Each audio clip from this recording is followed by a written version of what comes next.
मंत्रीपुत्र विकास गोगावले यांचा विजय झालेला आहे. पहिल्यांदा लोकप्रतिनिधी झाला आहे गोगावले यांच्या कुटुंबातनं. आपण काय सांगाल? खरं तर मायबाप जनतेचे मनापासून आभार मानतो.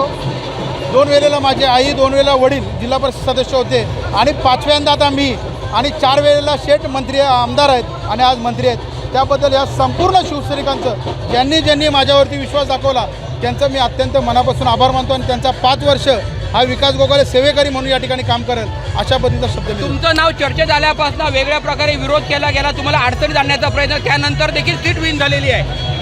जनतेने निवडणूक हातामध्ये घेतली होती आणि जनतेने निवडणूक हातामध्ये घेतल्यानंतर काय होतं हे आज चित्र स्पष्ट झालेलं आहे. आपण जर पाहिलं तर महाड, पोळातपूरसह रायगडमध्ये विजय मिळाला. रायगडच्या विजयाबद्दल काय सांगाल? रायगड आता जवळपास आम्ही 15-20 सीटांनी आघाडीवरती आहोत. बघूया, बहुमत जनतेने दिलं तर जनतेचं खरोखर अत्यंत मनापासून आभार आहोत. महाड, पोळातपूरमध्ये चांगला विजय आलेला आहे. त्याबद्दल सर्व शिवसैनिकांचा आभार. रायगडच्या जिल्हा परिषद अध्यक्षपदासाठी कसं असेल?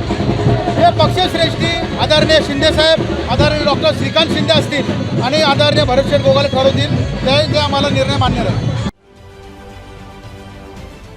महाराष्ट्रातील सर्व बातम्यांचे विश्वासार्ह व्यासपीठ. सकाळच्या सर्व सोशल मीडिया प्लॅटफॉर्मला लाईक, फॉलो आणि सबस्क्राईब करा. तसंच सर्व नोटिफिकेशनसाठी बेल आयकॉन प्रेस करायला विसरू नका.